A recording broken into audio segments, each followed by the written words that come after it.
आखिर क्या है सौर्य संप्रदाय और क्या है सूर्यदेव से जुड़े रहस्य। तो चलिए आज हम बात करने वाले हैं सौर्य संप्रदाय के बारे में। अब ये सौर्य संप्रदाय क्या है, आप यही सोच रहे होंगे ना, तो चलिए बताता हूँ।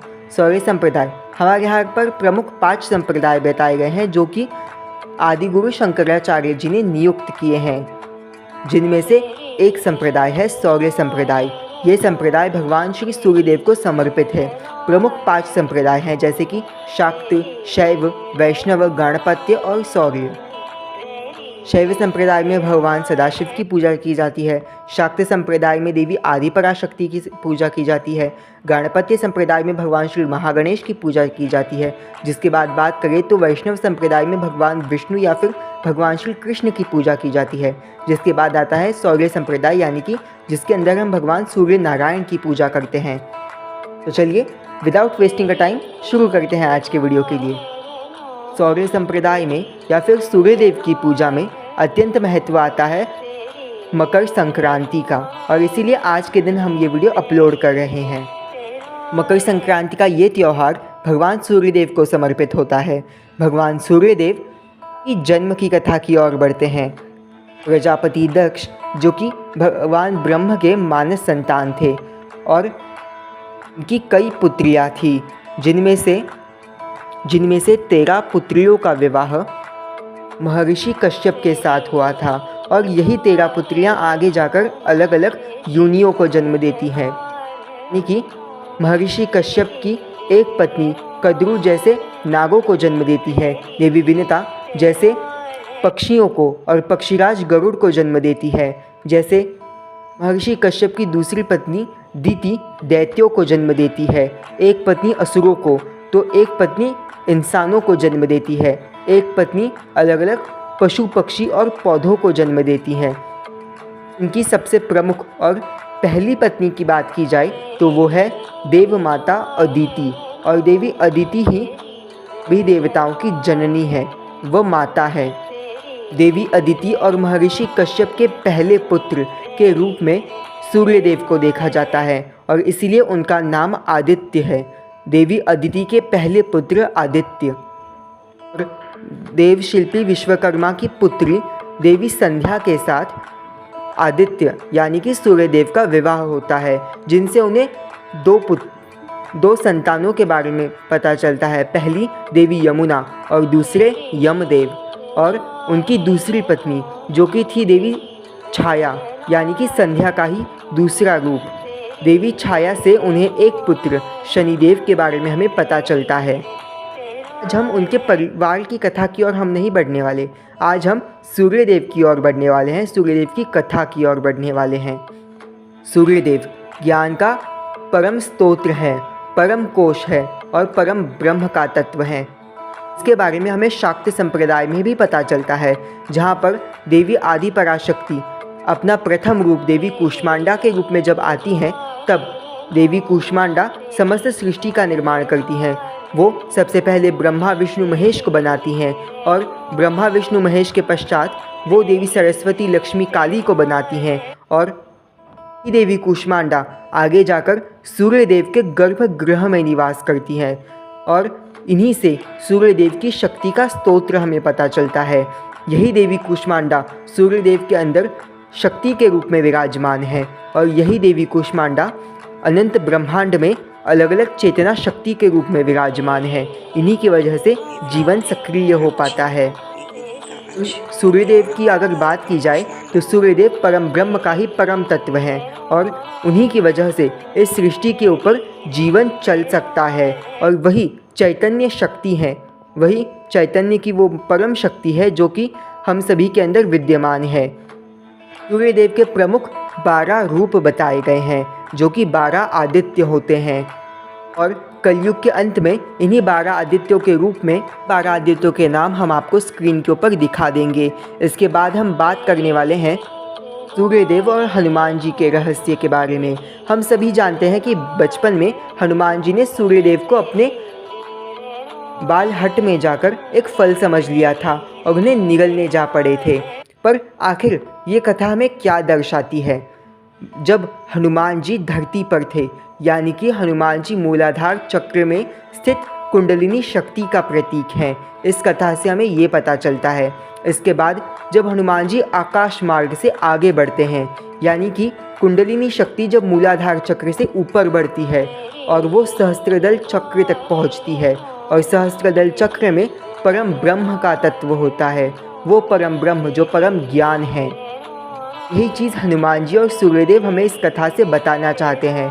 हनुमान जी जो कि कुंडलिनी शक्ति के रूप में हमें यहाँ पे दर्शाए गए हैं, जो कि धरती से आकाश की ओर यानी कि सूर्य देवता की ओर बढ़ते जा रहे हैं, और सूर्य देवता वही परम ब्रह्म परमेश्वर कुंडलिनी शक्ति का परम स्तोत्र यानी कि सहस्त्रदल कमल है। के बाद जब हनुमान जी सूर्यदेव तक पहुंच जाते हैं, यानी कि सातों चक्रों को पार कर सातवें चक्र यानी कि सहस्त्रदल कमल तक पहुंचते हैं, तब हनुमान जी को अष्ट सिद्धियाँ और नवनिधियों की प्राप्ति होती है। और यही चीज़ हमें इस कथा से बताने की कोशिश की जाती है। सूर्यदेव एक सर्वोच्च गुरु के रूप में भी हमें पता चलते हैं, क्योंकि हनुमान जी को जब एक गुरु की आवश्यकता थी, तब भगवान शिव ने उन्हें सूर्यदेव के पास जाने के लिए कहा था और कहा था कि सूर्यदेव को आप गुरु बनाकर उनसे दीक्षा लीजिए। यही होता भी है।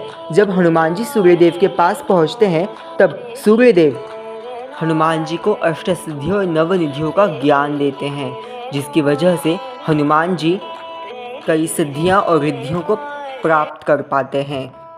हनुमान जी के गुरु थे सूर्यदेव, जिनको प्रसन्न करने के लिए हनुमान जी ने सूर्य नमस्कार की भी रचना की थी, जो कि योग सूत्र में सबसे ज़्यादा अहम है। अब सूर्यदेव को अगर हम योगिक पर्सपेक्टिव से देखें तो सूर्यदेव परम शक्ति और कुंडलिनी शक्ति का प्रतीक है। इसके अलावा चैतन्य शक्ति का भी प्रतीक है। पर अब हम बात करने वाले हैं सूर्यदेव और साइंटिफिक कुछ ऐसे तथ्य जो हमारे ऋग्वेद में हमें मिलते हैं। हमारे ऋग्वेद में बताया गया है कि सूर्य भी स्थिर नहीं है, बल्कि सूर्य अनंत ब्रह्मांड का चक्कर लगाते हैं, और सूर्य के इर्द गिर्द सूर्य की गुरुत्वाकर्षण शक्ति की वजह से बाकी नवग्रह सूर्यदेव का चक्कर लगाते हैं, और इसी तरीके से ये चक्र चलता जाता है। और यही बात हमारे ऋग्वेद के श्लोक में भी बताई गई है कि, और यही सेम बात आज साइंटिस्ट भी हमें बताते हैं कि सूर्य एक जगह पर स्थिर नहीं है, वो भी रोटेट कर रहे हैं हमारी मिल्की वे गैलेक्सी के अराउंड। सूर्यदेव की वजह से ही हमारे फल फसल और हमारी चैतन्य शक्ति जागृत होती है। सूर्यदेव की वजह से ही हमारे अंदर क्रिया शक्ति अर्थात कर्म करने की शक्ति होती है।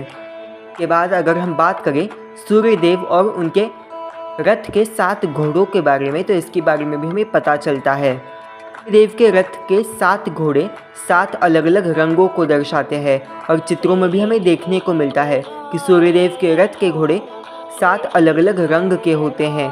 और यही बात हमें साइंस भी बताता है कि सूर्य की किरणें 7 अलग अलग रंग को दर्शाती हैं, और यही 7 अलग अलग रंग हमारे 7 चक्रों में भी होते हैं।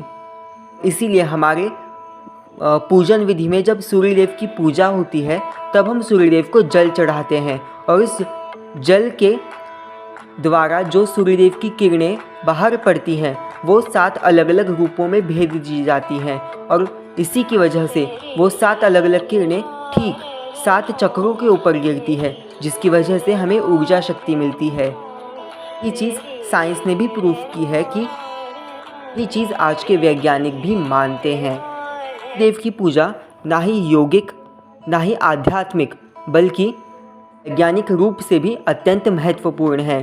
सौर्य संप्रदाय एक बड़ा संप्रदाय था, जिसमें प्रमुखतः सूर्यदेव के ज़्यादातर मंदिर नहीं हुआ करते थे, क्योंकि सूर्यदेव प्रत्यक्ष रूप में आकाश में हमें सदैव दर्शन दिया करते थे। पर फिर भी कई ऐसे प्रसिद्ध मंदिर हमारे इतिहास में बताए गए हैं जहाँ पर सूर्यदेव की पूजा की जाती थी, जिनमें से सर्वप्रमुख सूर्यदेव का सूर्य कोणार्क मंदिर आता है, जहाँ पर सूर्यदेव की पूजा की जाती थी।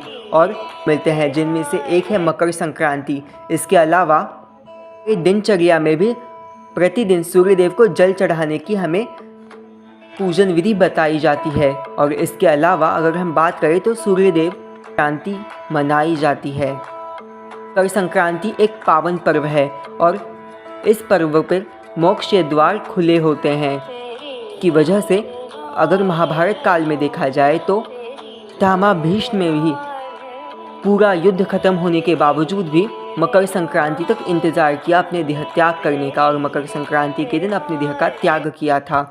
और इसके अलावा अगर बात करें तो मकर संक्रांति के दिन देवी आदिशक्ति की भी पूजा का विधान है। सूर्यदेव को नारायण संप्रदाय यानी कि वैष्णव संप्रदाय से भी जोड़ा जाता है, जिसकी वजह से हमें सूर्यदेव अर्थात सूर्य नारायण के बारे में पता चलता है, जहाँ पर सूर्यदेव शंख चक्र गदा पद्म धारण किए हुए प्रभु श्री नारायण की तरह ही हमें प्रतीत होते हैं। और इन्हीं सूर्य नारायण के व्रत का भी विधान हमें पता चलता है। गाइस, आज के वीडियो के लिए बस इतना ही। मिलेंगे नई वीडियो में एक नए टॉपिक के साथ, तब तक के लिए नमो गणेश। और प्लीज़ सब्सक्राइब कीजिएगा चैनल को ओम नमो नारायण।